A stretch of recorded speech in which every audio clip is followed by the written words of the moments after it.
how I mix up my potato flake sourdough loaf. I have my dry ingredients in this bowl. It's 6 cups of bread flour, half a cup of sugar, tablespoon of salt. I have my water that I'm gonna warm up for about 30 seconds. I don't really measure the temperature, just kind of feel if it's too hot, I'll let it cool down for a minute. And I'm gonna add a 4th cup of corn oil and then a cup of starter. So I'll be right back. I'm gonna go heat up my water. Okay, I've heated my water about 40 seconds. I don't normally temp it, but I'm gonna do it for this video so I can tell you. All right, it's 105. I don't think it's supposed to be 105, but honestly, I never really get that technical. I usually do about 30, 40 seconds. So we're just gonna put it in last, no problem. We'll add our oil, 1/4 a cup.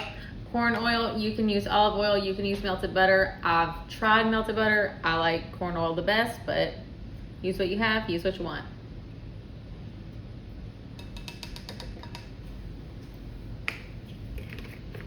Then I'm gonna add a cup of starter. As you can see, my starter is active and ready. I fed her this morning. She's been sitting on the counter all day. So we'll just stir it up.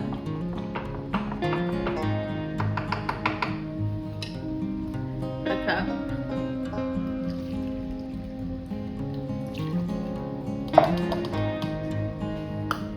Put her hat back on.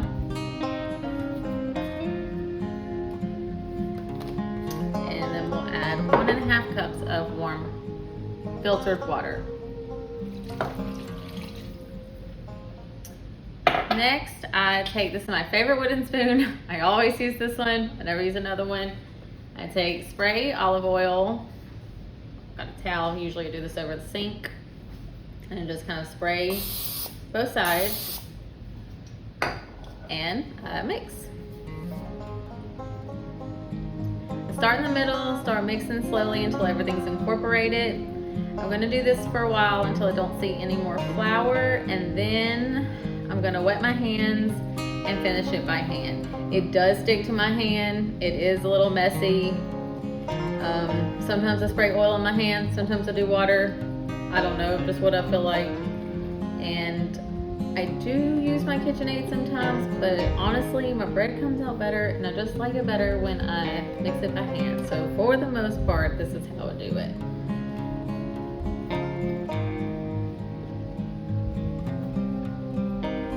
The starter was really liquidy today. Some days she's a little different, but it always comes out. This is very, very forgiving. I'm gonna let it proof overnight in the oven, no light on, just the door closed. It's summertime here. I live in Southwest Louisiana, so I have found mixing my dough between 7 and 8 o'clock has been fine for my overnight proof.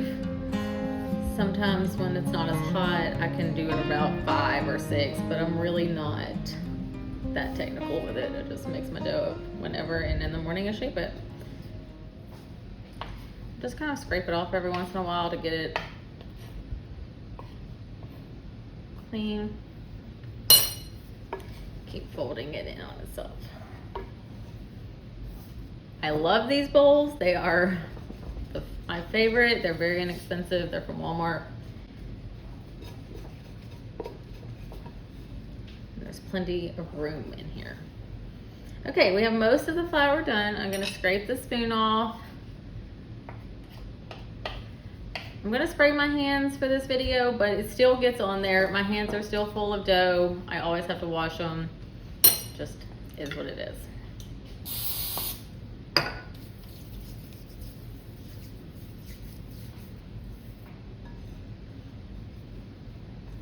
Just kind of get in there, scrape the flour on the sides, push it down. I don't need it a lot, just kind of get all the dry spots incorporated.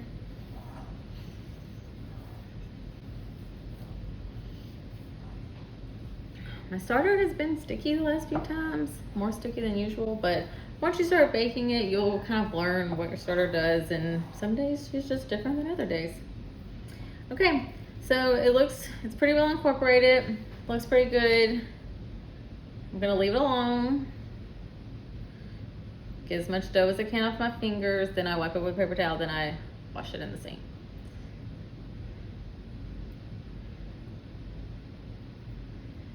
All right, this is how we're looking. I'm gonna put a shower cap on her, pop her in my oven, shut the door, and I'll be back in the morning to shape it. Okay, I'm back briefly because I just mixed up my second batch of dough exactly like I did the first one. The only difference is these are my 2 jars. The first one came out this jar, the second one came out this jar. This one is my favorite jar. I don't know why, it's just my favorite. It's the original one. This dough is a little bit different than that dough that we mixed.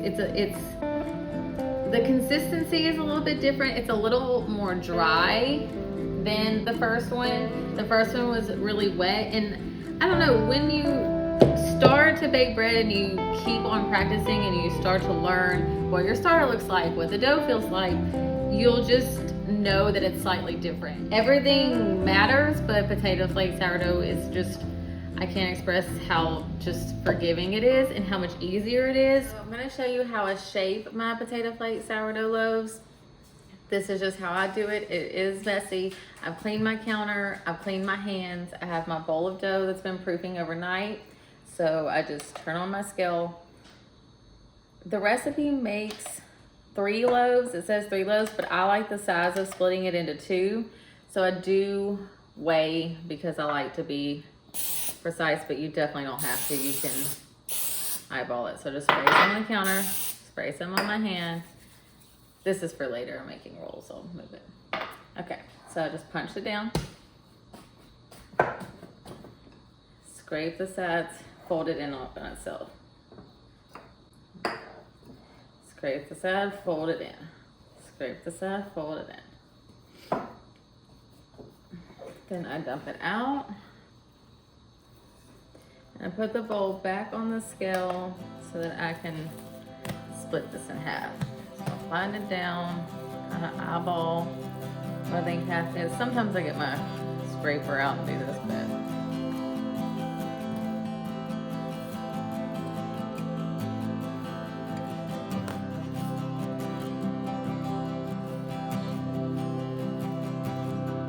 this is 789, this is 781. I'm gonna just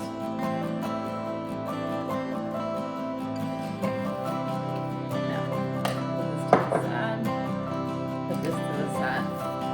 I flatten it out a little bit. I don't really, I guess this is kind of kneading it, but I make it like a rectangle. You need more oil, get more oil. I go through a lot of this stuff. I've tried the refillable containers. I do not like them as much. I don't know. It's just really sweet. So I'll kind of get it a rectangle, flatten it out. It doesn't have to look perfect. I do try to get my tops smooth, and I will just roll it up as tight as I can. Rolling, pulling, rolling. I've already greased my pans with the spray of oil.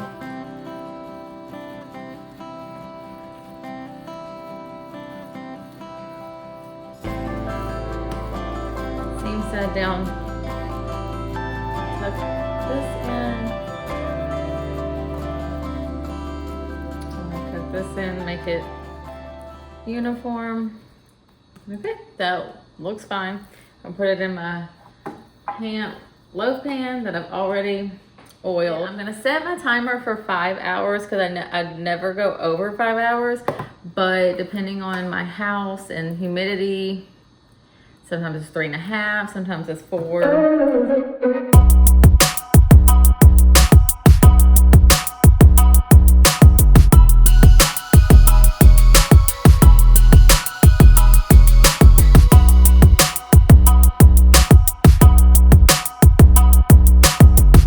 Thank you so much for baking with me. I hope you enjoyed baking potato flake sourdough.